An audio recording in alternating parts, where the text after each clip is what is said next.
Cryptography and network security lecture সিরিজে আপনাদের সবাইকে স্বাগতম জানাচ্ছি। আজকের ইন্ট্রোডাক্টরি লেকচারের মাধ্যমে আমরা আমাদের জার্নি শুরু করতে যাচ্ছি। প্রথমে আসা যাক আমরা আমাদের এই লেকচারের মাধ্যমে কি কি বিষয় জানতে পারবো। What is cryptography, the history of cryptography, the importance of cryptography and the uses of cryptography in our daily life. So প্রথমে আসা যাক হোয়াট ইজ ক্রিপ্টোগ্রাফি। ক্রিপ্টোগ্রাফি মূলত একটি গ্রিক শব্দ যা ক্রিপ্টোস অ্যান্ড গ্রাফিন এই দুইটি শব্দের সমন্বয়ে গঠিত, যেখানে ক্রিপ্টোস শব্দের অর্থ হিডেন এবং গ্রাফিন শব্দের অর্থ টু রাইট। অর্থাৎ ক্রিপ্টোগ্রাফি শব্দটিকে যদি আমি সহজ ভাষায় বলতে যাই, তাহলে ক্রিপ্টোগ্রাফি মানে হচ্ছে to write something that is hidden. সুতরাং ক্রিপ্টোগ্রাফি বলতে বোঝায় আমাদের নর্মাল যে বোধগম্য ভাষা আছে তাকে আমরা এমন একটি টেক্সটে কনভার্ট করব যেটা সাধারণ মানুষের কাছে বোধগম্য হবে না। অর্থাৎ সাধারণ মানুষ যদি সেই টেক্সটটা দেখে তাহলে সেটাকে সে আন্ডারস্ট্যান্ড করতে পারবে না।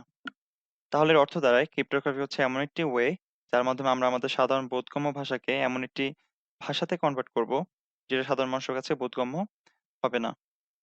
যেমন ধরুন শিখুন। শিখুন শব্দটিকে আমরা প্লেন টেক্সট বা মেসেজ বলতে পারি, যেটা সাধারণ মানুষের কাছে বোধগম্য। এখন এই শিখুনকে যদি আমরা ক্রিপ্টোগ্রাফিতে কনভার্ট করি, তাহলে সেখানে আমরা এমন কিছু টেক্সট দেখতে পাচ্ছি যা সাধারণ মানুষের কাছে কখনোই বোধগম্য নয়। যেমন এখানে আমরা কিছু লেটার, হ্যাশ, স্পেশাল ক্যারেক্টার দেখতে পাচ্ছি, যা দিয়ে মূলত শিখুন শব্দটিকে রিপ্রেজেন্ট করা হয়েছে, যেটা সাধারণ মানুষের কাছে কখনোই বোধগম্য হবে না। এটাই হচ্ছে আমাদের ক্রিপ্টোগ্রাফির মূল কনসেপ্ট। সো এবার আসা যাক the history of cryptography.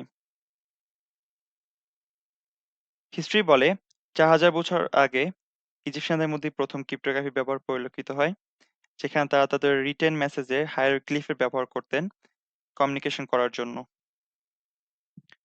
So এখানে আপনারা একটি ইমেজ দেখতে পাচ্ছেন যেখানে কিছু সিম্বল, প্রাণীর ছবি, সাংকেতিক চিহ্ন দেখা যাচ্ছে।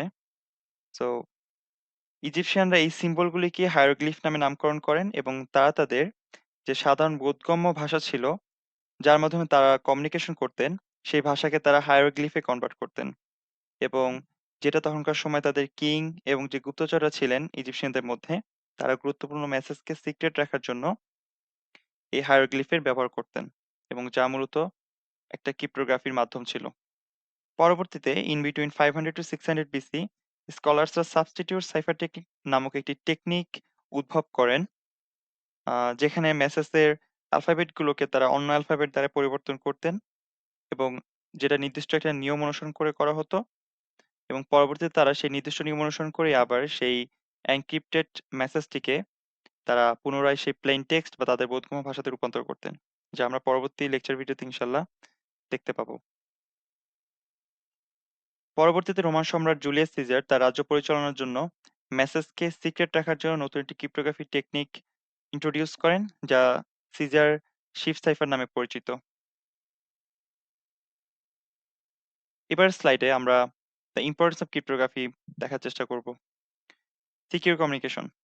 আপনি যখন অনলাইনে টেক্সট অথবা ভয়েস অথবা ভিডিও কনফারেন্সিং এর মাধ্যমে কারোর সাথে কমিউনিকেট করেন, তখন সেই কমিউনিকেশনকে ক্রিপ্টোগ্রাফি সিকিউর করে। To safeguard personal information. আমাদের পার্সোনাল ইনফরমেশনকে প্রোটেক্ট করার জন্য ক্রিপ্টোগ্রাফি কাজ করে। যেমন আমরা আমাদের সোশ্যাল মিডিয়া থেকে শুরু করে ভার্চুয়াল লাইফে যত ধরনের ইনফরমেশন থাকে, এই সব ইনফরমেশনকে আমাদের ক্রিপ্টোগ্রাফি প্রোটেক্ট করে। পরবর্তীতে for ensuring the data confidentiality. ধরুন আপনি আপনার বন্ধুকে হোয়াটসঅ্যাপ থেকে মেসেজ পাঠিয়েছেন এবং এক্ষেত্রে ডাটা কনফিডেন্সিয়ালিটি যেটা এনশিওর করে আপনার পাঠানো মেসেজটি অন্য কেউ অ্যাক্সেস করতে পারবে না, শুধুমাত্র আপনার বন্ধু ছাড়া, এবং কেউ অ্যাক্সেস নিতে চাইলেও তাকে ব্লক করে দেওয়া হবে। To authenticate the source of data. এক্ষেত্রে আপনার বন্ধু যে মেসেজটি রিসিভ করেছে সেটি যে শুধুমাত্র আপনার থেকে সেন্ড করা হয়েছে সেটা এনশিওর করে, যাতে ফেক কেউ এমনটা করার সুযোগ না পায়।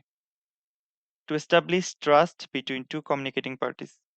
দুইজন ব্যক্তির মধ্যে ভার্চুয়াল যে কমিউনিকেশন হচ্ছে সেখানে কোনো থার্ড পার্টি এই সেন্ডিং এবং রিসিভিং এন্ড পর্যন্ত পথের মধ্যে যেন কোনোভাবে অ্যাক্সেস নিতে না পারে বা কোনোভাবে যেন আমাদের মেসেজকে পরিবর্তন করতে না পারে, সেটা এনশিওর করে। এবার আসা যাক the uses of cryptography in our daily life. আমরা আমাদের দৈনন্দিন জীবনে কোন কোন ক্ষেত্রে ক্রিপ্টোগ্রাফির ব্যবহার করে থাকি, এই স্লাইডের মাধ্যমে আমরা সেটাই জানার চেষ্টা করব। প্রথমে হচ্ছে অনলাইন শপিং। আপনি যখন আপনার ক্রেডিট কার্ড অথবা অনলাইন ব্যাংকিং এর মাধ্যমে যেকোনো ই-কমার্স সাইটে শপিং করেন, তখন আপনার পেমেন্ট ডিটেইলসকে প্রোটেক্ট করা হয় ক্রিপ্টোগ্রাফির মাধ্যমে। এরপর আসা যাক ইমেইল। আমাদের দৈনন্দিন কমিউনিকেশনের ক্ষেত্রে ইমেইল খুব গুরুত্বপূর্ণ ভূমিকা পালন করে। আপনারা যখন ইমেইলের মাধ্যমে কমিউনিকেট করেন, আপনার ইমেইলটি কোনো আনঅথরাইজড থার্ড পার্টি দ্বারা অ্যাক্সেস হওয়া কিংবা কোনো রকম পরিবর্তন হওয়া থেকে ক্রিপ্টোগ্রাফি রক্ষা করে। Social media. সোশ্যাল মিডিয়াতে যখন আপনারা কমিউনিকেট করেন, তখন আপনার পার্সোনাল ইনফরমেশনকে সিকিউর করা এবং প্রাইভেসি প্রোটেক্ট করার জন্য গুরুত্বপূর্ণ ভূমিকা পালন করে থাকে ক্রিপ্টোগ্রাফি।